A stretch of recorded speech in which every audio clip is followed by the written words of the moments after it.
கல்கியோட first single promo இன்னைக்கு release ஆயிருக்கு. June 27 படம் ரிலீஸ் ஆகும்.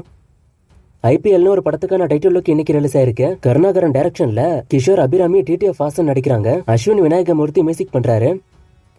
பேச்சு படத்துக்கான ஃபர்ஸ்ட் லுக் இன்னைக்கு ரிலீஸ் ஆயிருக்கு. ராமச்சந்திரன் டைரக்ஷன்ல பாலசரவணன், காயத்ரி, தேவ் ராம்நாத் நடிக்கிறாங்க. ராஜேஷ் முருகேசன் மியூசிக் பண்றாரு.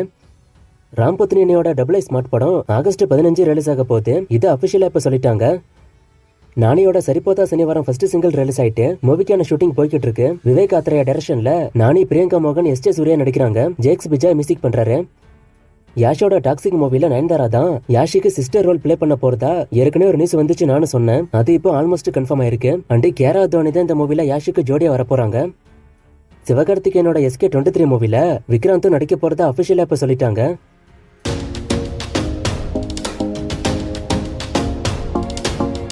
வாடிவாசல்ல யார் ஹீரோயின், இல்ல இது ஹீரோயின் இல்லாத படமான ஒருத்தர் கேட்டிருக்காரு. கண்டிப்பா அப்படி இருக்காது, ஹீரோயின் இருப்பாங்க. இது கிராமத்து பின்னணியில வாடிவாசல மையப்படுத்தி வரக்கூடிய படம். இந்த மாதிரி கதைகள்ல ஹீரோயின் இல்லனா சரி வராது. கண்டிப்பா ஹீரோயின் இருப்பாங்க. அது யாருங்கிறது இனிமே ரிவீல் ஆகும்.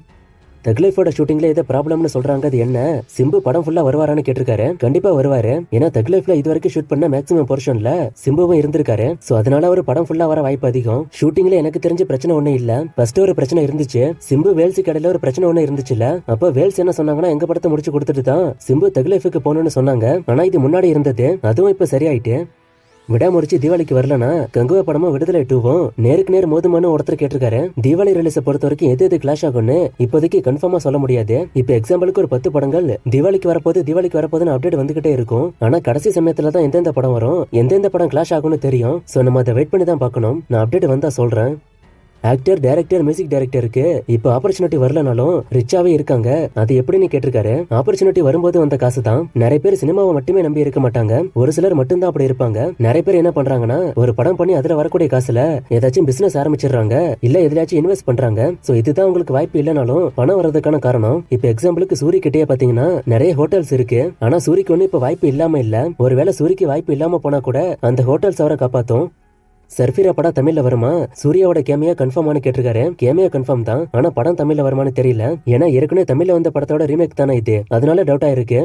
சிங்கம் 1லயும் 3லயும் வில்லன் செத்துருவாங்க. ஆனா சிங்கம் 2ல மட்டும் வில்லன் அரெஸ்ட் பண்ணி கொண்டு போவாங்க. அதுக்கப்புறம் என்ன ஆச்சுன்னு காமிக்கல. பாய் தங்கராஜுக்கு என்ன ஆச்சுன்னு காமிக்கல. இதை அவங்க வேணும்னே தான் விட்டுருப்பாங்க. இதெல்லாம் வந்து ஓப்பனா விட்ட கேரக்டர்ஸ். அடுத்தடுத்த பார்ட் எடுக்கும் போது வேணும்னே அவங்க யூஸ் பண்ணிக்கலாம், இல்லனா விட்டுறலாம். சோ இது இதுக்காக தான் விட்டுருப்பாங்கன்னு நான் நினைக்கிறேன்.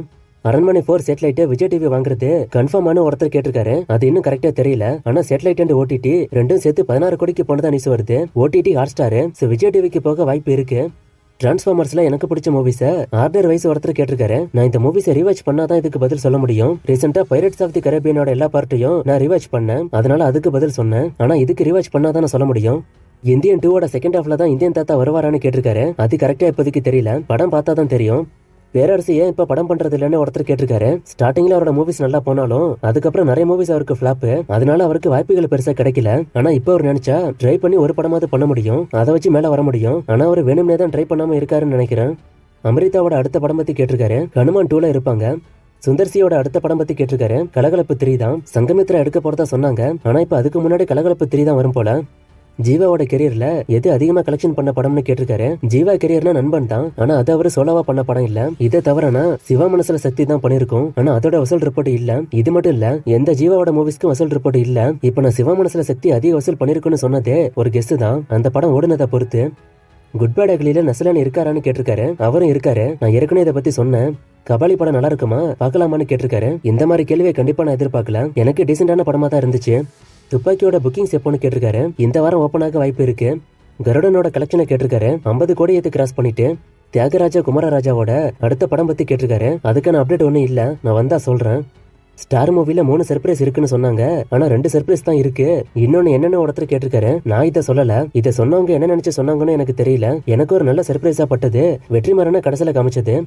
அண்ட் இந்த 2 கமெண்ட்டுக்கான பதிலும் நான் நிறைய முறை சொல்லிட்டேன். கங்குவா 3D படம் தான். IMDbனா ஒரு படத்துக்கான ரேட்டிங் நான் கொடுக்குறேன்ல, அதே மாதிரி நிறைய ஆடியன்ஸ் சேர்ந்து ஒரு படத்துக்கான ரேட்டிங் ஆன்லைன்ல கொடுக்கறது தான் இந்த IMDb.